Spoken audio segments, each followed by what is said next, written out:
Time now on Sky Sports Radio for Going Greyhounds for your daily update of the latest news and tips. It's 14 to 11. Liam Tapper joining me now from Greyhound Racing New South Wales. Morning, Liam.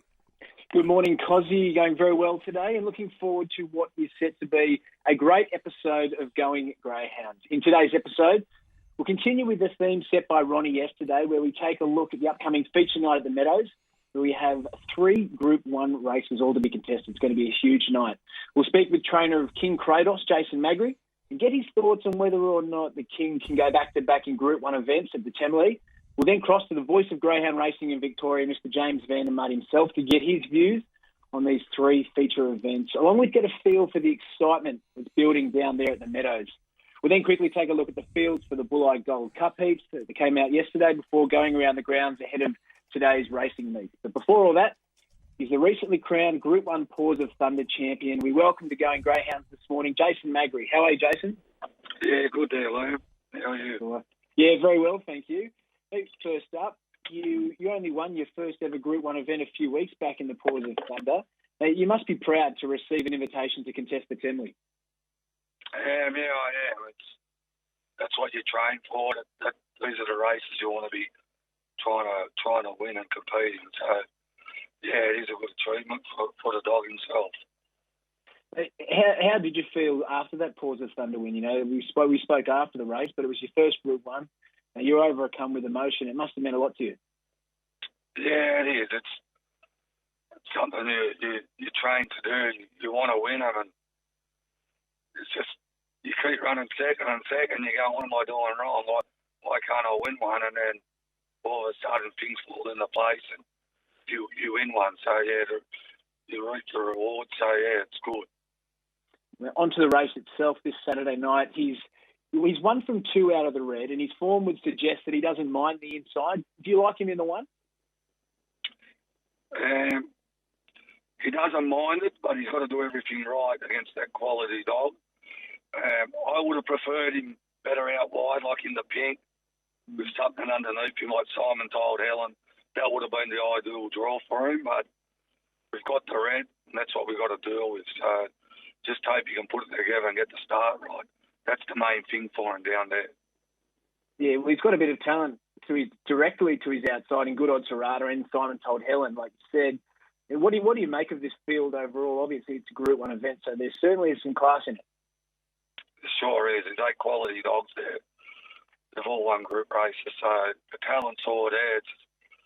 You can't make a mistake, and the dog's got to do the right thing on the night to show his best, but it's going to be a tough feat against him. He's had a look at the Meadows once before. You know, last year's maturity in elite company. It probably wasn't the result that you're after, but do you think he'll be better off for that run? Yeah, he should be better off. He's had a couple of looks there now. I trialled him there before the maturity. He went real good, and then he drawed the 1 in the maturity. He just didn't come out. He blew the start. It was like he was over the top in the race. And come out a couple behind him and stuffed it all up. So I just hope on Saturday we're going to change a few things up this week, just because we tried him there last week and he done the same thing. He blew the start again. So it's either he's getting too revved up going out there, or he's just not handling the start at all. So we're just going to try a few things and maybe hope he can nail the start off the red and get a good posse going into the first corner.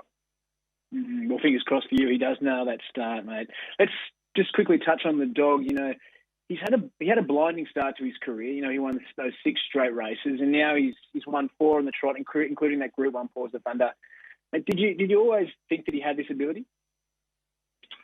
From day dot, he's always shown me he had a lot of ability. I remember I came a 400 at Bulleye the first time there, never seen the joint, and he went 22-3. And he's the only dog ever to do it for me to go to that track and run that sort of time. He's always trialled fast on his own. It's just he's never got it right in the race. And since he's had that 3 or 4 months off coming back, he was coming out real good. And that's what you got to do against the real good dogs. You've got to come out and get the start right and push forward to beat him. And that's what he was doing the last couple of runs. And if he can keep doing that, he probably could jag another race with decent race in him. Beautiful, mate. Well, he certainly is a star, and we hope for your sake that he actually does get the jump. Mate, we wish you all the very best this Saturday night. Travel safe down there to Melbourne, and thanks again for joining us today on Going Greyhounds. No worries, Lou. Thanks a lot, mate. Beautiful, mate. Pleasure. Now, there you go, ladies and gentlemen. Jason Magri will be looking to go back-to-back Group 1s with King Cratos there. Now, we're very excited for our next guest on Going Greyhounds. He's the voice of greyhound racing right across Victoria. We were even lucky enough to have him in last year, TAB $1 Million Chase coverage. It's James Van de Maat. James, thank you very much for taking the time out this morning. How are you going?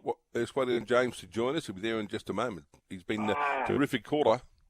Tell you what, Cosy, he is, and it's one. He'll hate me saying this on air, but it's one of those people who actually got a bit of excitement to me. I was a bit starstruck when I met James for the first time. He's such a great company down there in Melbourne. He does such a fantastic job. So to have him, we're very lucky to have him today on Going Greyhounds when he does come online.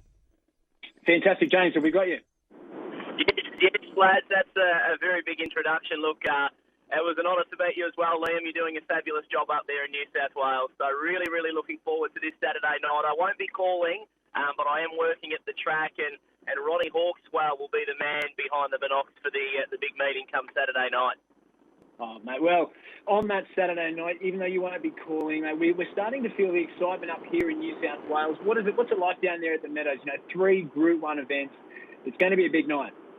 Yeah, to be honest, mate, it doesn't get any bigger than this. You've got the 3 Group 1s. They're invitational races, so they are the best dogs in the country going head-to-head over their respective distances. And I guess the one thing we have down here in Victoria compared to a couple of the other states is the 600-metre trip, which is a bit unique for you guys up in Sydney. But here in Victoria, it is such a strong distance, and we're seeing such a good lineup in that race. I mean, often imitated who won the Cranbourne Cup, who dominated a sprint race last time out. She goes around in the 600-metre Rookie Rebel. So it's an intriguing event of racing. Mate, let's touch on the Temlee quickly. $100,000 to the winner. There's plenty of class right across here. We've got the $1 Million Chase champion. We have King Cratos, so we just spoke to Jason Magri. Simon told Helen, and we saw him up at the Wentworth Park. It's another classy race, isn't it?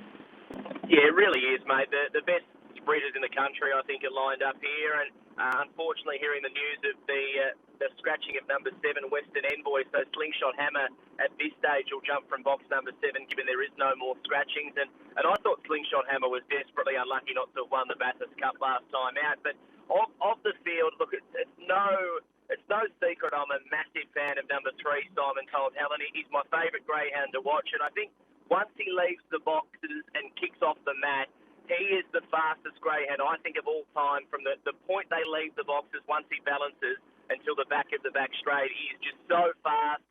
He had a hand slip trial at Sandown post to post. Was Sunday afternoon in windy conditions.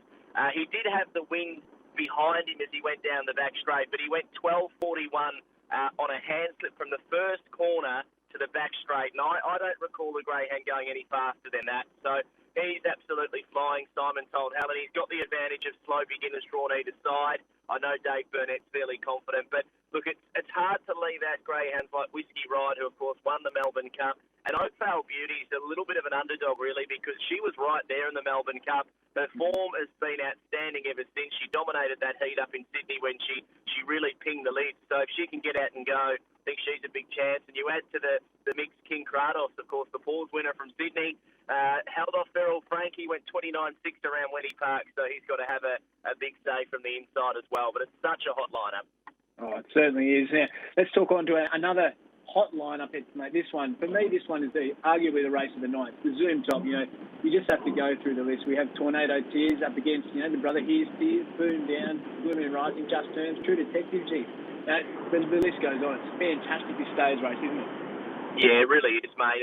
And you get Tornado Tears and Here's Tears. Look, when I called Here's Tears breaking the Sandown Park track record, he just lopes along like his brother, his older brother, Tornado Tears, and he didn't look to be going that quick. And the chasing brigade, look, they were sort of holding their own on his tail, but when the time flashed up 41.16, I know he fell out of the box. So he's just one of those greyhounds. He's blessed with a lot of natural ability. Here's Tears, and you'd have to say if he gets any chance to cross at the first corner and he can find a spot, he's going to be mighty hard to beat. I did hear some murmurs that he trialled sensationally. I believe it was out of the 700 boxes, and he caught the lure in the back straight. But his 725-metre run to the first corner, which they also trial at the Meadows 275 from those boxes, and I believe he broke the record for the 275. So that shows you just how well he's going for a stayer. But look, you have the likes of Blue Moon Rising, who's just been the out-and-out star of the game. Boom Down, look, if Boom Down's within Cooey of them, he's going to be thereabouts. It's just a hot lineup. Blazing Cartier's drawn well out there in 7, and Just Terms is a real developing stayer. So, again, mate, it's another terrific race. Oh, I'm really looking forward to this one. James, thank you so much for taking the time out of your busy morning. We'll let you get back to it. Thanks for joining us on Going Greyhounds. We won't hear you this Saturday night, but I do hear that you're on the Australian Cup coverage, so we would no doubt be tuning in to that. Thanks very much, James. Yeah, looking forward to it, mate. And just quickly, the Melbourne Australian Cup Carnival goes over the 3 weeks, and it really commences this afternoon or this morning with the heats of the Rich Breeders Series, which I believe is a Group 3 event. So keep an eye on the Meadows today with, I think it was 8 heats of the Vic Breeders. I really expect to see some young stars shine through today, mate. But good luck and happy hunting. Yeah, appreciate it. Thanks very much, James. And folks, you can catch all of those heats from the Meadows today on Sky Racing and Sky Radio. Cozzy, there you go. All right, terrific. So we get some great racing coming up, some great greyhound racing, which we're looking forward to very much indeed. And also, you've got the fields for the Bull-Eye Gull Cup released yesterday. Yeah, that is correct, Cozzy. 3 heats of this year's Group 2 Cyril Rowe Bull-Eye Cup with the 2019 champion Kandara Express headlining this lineup. Jason Magri will feature with his Tab Track record holder Turbo Thomas, along with the Group 1 National Futurity champion Zipping Veyron.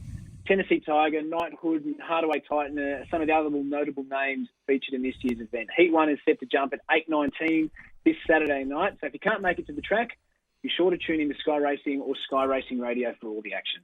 And finally, a couple of good things for us, Liam. Yes, today at Richmond, race 4, box 7. Dusty Sue is the one to watch. She's coming off a all-the-way win here from box 3, scoring by 7 1/4 lengths from that same box last week. He handles the wide draw well. So if he does get the jump, he certainly is the one to beat at Richmond. And then Wentworth Park tonight, race 7, box 7, we have Fire and Ice, who's a speedy bitch that will be rushing down the outside in the early stages and can get the fly to the lead. So if she does get out there, she will certainly be the one to beat at Wentworth Park. So once again, those numbers are Richmond, race 4, box 7, and Wentworth Park, race 7, box 7. Good on you, Liam. Talk to you soon. Liam Tapper, Going Greyhounds.